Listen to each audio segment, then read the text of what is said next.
नगर खजूरा गांव में भीमा मछुआरा और उसकी पत्नी रमा अपने बेटे बट्टू को लेकर परेशान रहते थे। बट्टू बहुत ही भोला और बुद्धू लड़का था। गांव में सभी उसका मजाक उड़ाते थे। बट्टू, ये ले मछली और चावल अपने पिताजी को दे आओ, और हाँ, गांव वालों से ज्यादा बात नहीं करना। ठीक है माँ, मैं किसी से बात नहीं करूँगा, सीधे पिताजी को खाना देकर आऊँगा।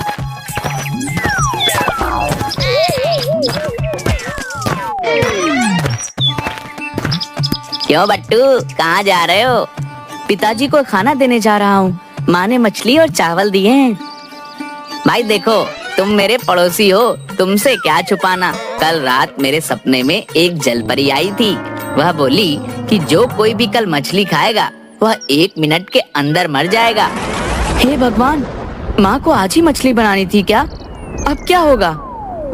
अरे पड़ोसी ही पड़ोसी के काम आता है। ये ले मेरा खाना, ये पिताजी को दे देना। वैसे भी मेरा आज खाने का मन नहीं कर रहा। लेकिन ये खाना, इसका क्या करूं? वो मुझे दे दो, मैं घर जा रहा हूँ। खेत में गड्ढा खोदकर इसे वहीं डाल दूंगा ताकि कोई जानवर या पक्षी इसे ना खा ले। बट्टू डुग्गू की सूखी रोटी और सब्जी लेकर अपने पिताजी को दे आता है।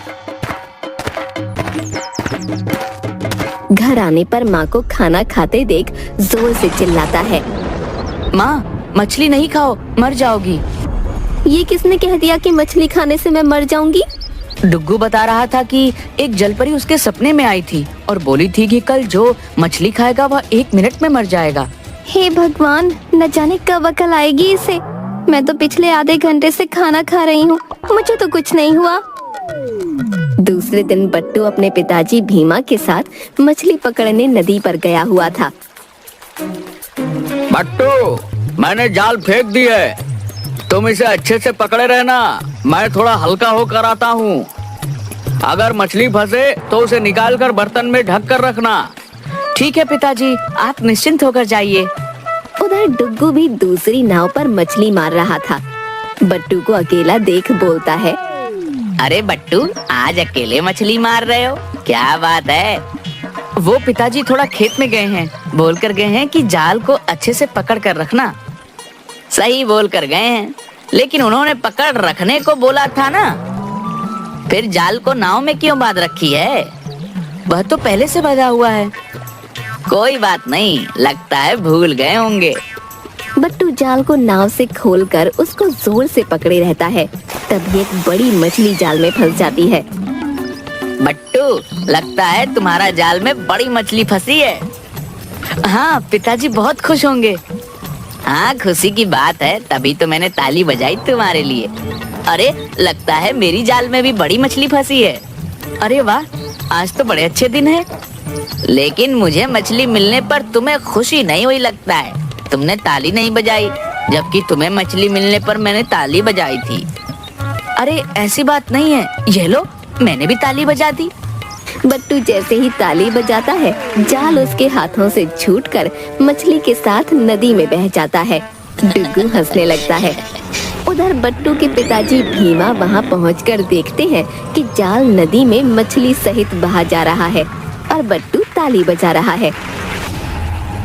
मूर्ख कहीं का, मछली भी गई और जाल भी। जाओ, अब घर जाओ। कुछ दिनों बाद गांव में महायज्ञ हो रहा था। गांव के सभी लोगों को कुछ न कुछ जिम्मेदारी सौंपी गई थी। राजा के आगमन पर फूल की वर्षा बट्टू करेगा। तुम्हारा काम बहुत ही महत्वपूर्ण है। चाहे कुछ भी हो जाए बट्टू, तुम पेड़ पर बने मचान से इधर उधर नहीं जाओगे और ना ही फूल किसी और को दोगे। सरपंच चाचा, चाहे जो कुछ भी हो जाए, मैं अपने काम पर ही ध्यान दूंगा। तय समय पर राजा का आगमन होता है, लेकिन रात में खूब बारिश होने से गांव का मुख्य रास्ता दलदली हो जाता है, जिस वजह से राजा का कारवां दूसरे रास्ते से गुजरने का निर्णय लेता है। बट्टू, मचान से उतर जाओ, राजा दूसरे रास्ते से जाएंगे, क्योंकि यह मुख्य रास्ता आगे दलदली है। डुग्गू, इस बार मैं मूर्ख नहीं बनने वाला। चाहे जो कुछ भी हो जाए, मैं ये मचान छोड़कर नहीं जाने वाला। देखो भाई, माना कि हम तुम्हें बार बार बुद्धू बनाते रहे हैं, लेकिन इस बार सच बोल रहे हैं। राजा के मामले में झूठ बोलकर मृत्युदंड लेना है क्या? अगर मचान से नहीं उतरोगे तो वो फूलों की टोकरी हमें दे दो। हमें मूर्ख समझा है क्या? कल ही सरपंच जी सभी के सामने बोल चुके हैं कि फूलों की टोकरी किसी को मत देना और ना ही तुम मचान से उतरना। अरे डुग्गू, तुम लोग यहाँ पर क्या कर रहे हो? राजा का कारवां लगभग पहुँच चुका है, जल्दी से जाकर पुष्प वर्षा करो।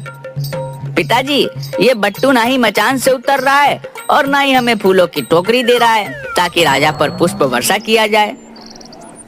सुंदर एवं गांव वालों के लाख समझाने के बावजूद बट्टू मचान से नहीं उतरता और राजा बिना स्वागत के गांव में प्रवेश कर जाते हैं।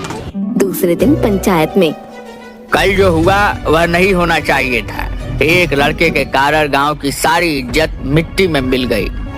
जी सरपंच चाचा, बार बार यही रट लगाए रहा कि सरपंच चाचा ने मुझे यहाँ से हिलने के लिए भी मना किया है। गांव के सारे लोगों की सुनने के बाद पंच ने यह निर्णय लिया है कि बट्टू को इस गांव से निकाल दिया जाए ताकि इसकी मूर्खता के कारण आगे और भी जग हंसाई ना हो। सरपंच चाचा, मैं आज तक इस गांव से बाहर नहीं गया हूँ। मैं बाहर जाकर क्या करूँगा? मुझे माफ कर दीजिए, मुझे गांव में रहने दीजिए।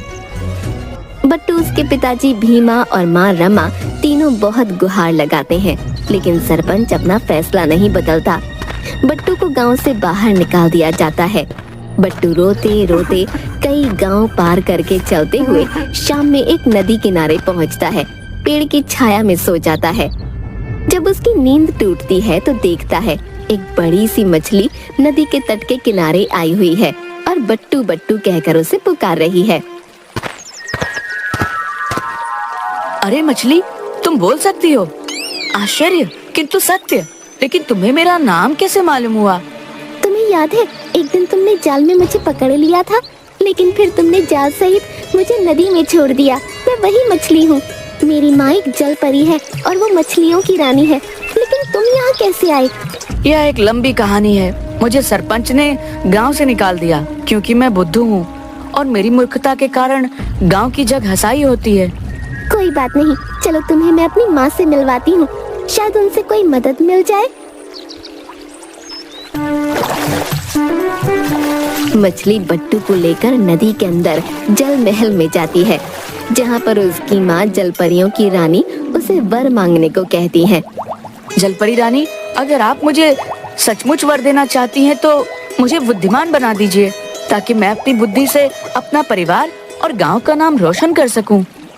तुम चाहते तो सोना चांदी हीरे जवाहरात हमसे मांग सकते थे, लेकिन तुम्हारे भोलेपन को देखकर मैं बहुत प्रसन्न हुई। आज के बाद कोई तुम्हें बुद्धू नहीं कहेगा।